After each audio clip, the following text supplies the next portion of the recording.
I'm David Greenberg. I'm a historian and author. I teach at Rutgers University and have written a number of books, the most recent of which is called John Lewis: A Life. It's a biography of the great civil rights hero and longtime congressman from the 5th District of Atlanta, John Lewis.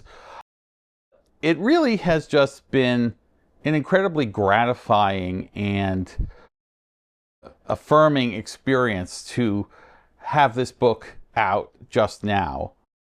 Here we are in a very turbulent time politically, a lot of dismay and anger and fear about where our democracy is headed, and people seem to be finding in John Lewis's life, in the model that he provides for us, some hope, some inspiration, something to kind of hang on to and find a way to push forward. It's really gotten a reception. I mean, my other books were always very nicely reviewed and warmly received, but this has just hit at a different way. And I think that's really a tribute to John Lewis. I started this book in 2019, really.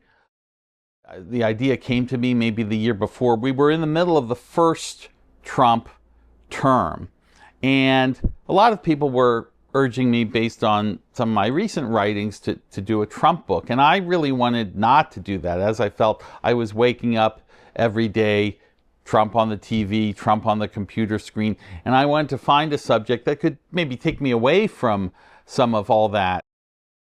And it occurs to me one day that no one had written a biography of John Lewis.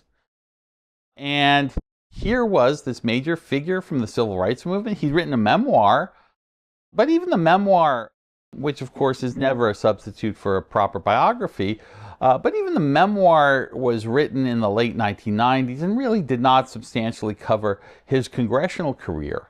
Yet here we were toward the end of the decade, the 20-teens, and Lewis was more and more in the news, in the media, kind of an elder statesman in the Democratic Party, really one of the last living links to this very heroic period of our history and the civil rights movement. And I felt it was high time he had a biography. For all my writings about politics and the presidency, I had also never written a book in which the story of race and America's struggle to overcome racism was at the center of it. And I think most historians would agree that that is indeed a central theme, if not the central theme, of our nation's history. And writing this biography of John Lewis just revealed to me, as I hope it will also to readers, just depths of the man that I had not fully appreciated. As much as he was a public figure, an icon who people would see on TV news shows and being quoted about all kinds of things, to understand his childhood, the depth of the poverty that he came from, rural Alabama, the 1940s, the oppressiveness of the Jim Crow regime of segregation and discrimination that he suffered under. Somehow, even as a boy, even in those bleak times, he had this inner resolve that he wanted to make a better world, that he wanted to help not just himself, but others, other black people born into these conditions in the South, to forge a better future. And so by the time he's in college, the 1960s, he's a very young man, 19, 20, 21 years old, finds himself, I shouldn't say finds himself, he puts himself really at the center of the civil rights movement. And you could make the argument, and I sort of say this at one point in the book, that next to Martin Luther King, no one was really more central than John Lewis to those key moments and events of the high point of the civil rights movement. He's a leader in the lunch counter sit-ins in 1960 in Nashville. He is a leader in the freedom rides to integrate bus travel across the South in 1961. He's there speaking, the youngest speaker at the March on Washington in 63. The next summer, he's in Mississippi for the Great Mississippi Freedom Summer voter drive. And of course, perhaps most famously, he leads the march in Selma, Alabama in 65, again, just 25 years old, where he is nearly killed. He's beaten so badly by the state troopers, but his heroism and his courage, and as the beatings, the pictures of the beatings appear on newspaper front pages around the country, it helps galvanize support for a voting rights bill that becomes, I think some historians would say, even more important than the great Civil Rights Act of 1964. So, in these 5 or 6 years, this young man is really quite central to these major developments that transformed American history. And I'll just add, if that alone, were the story of his life, it would be quite a dramatic biography. But what's even more impressive to me is that John Lewis, he leaves the movement in 1966. There's a whole kind of drama behind really what's effectively his ouster from the Student Nonviolent Coordinating Committee. And is kind of looking around for his next move, and he finds a whole second act.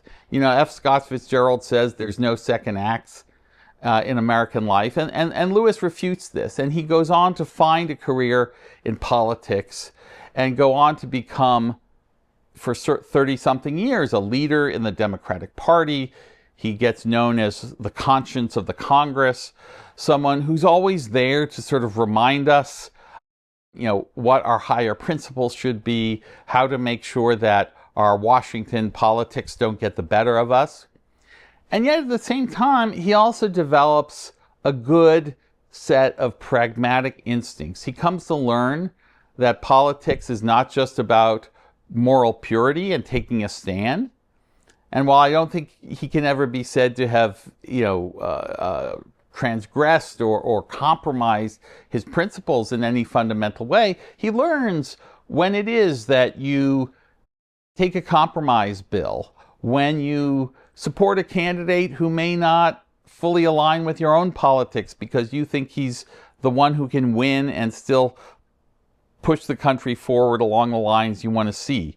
And he develops a very kind of canny political sensibility. So I frame the book as having 2 parts, from protest to politics. It comes from, that division comes from the title of an essay by Bayard Rustin, a civil rights leader who was something of a mentor to Lewis. And, I've taken to saying most of us feel lucky if we can succeed in our lifetimes in one arena, as John Lewis did in the world of protest, and again, sort of really transformed America. He and many others with him. But what's remarkable about Lewis is he succeeded then in the second arena of politics too. I think it's a dramatic story. It's one that I was fortunate to be able to tell really for the first time in full, in depth. I interviewed, 275 people, looked at dozens and dozens of archives. It's really a full life, a tribute to a great man, not a hagiography. In this book, you see Lewis's flaws, his faults, the times that he disappointed friends, the times that he made enemies, but still in all, a life that I think, especially in this current moment, that we can now draw some inspiration from.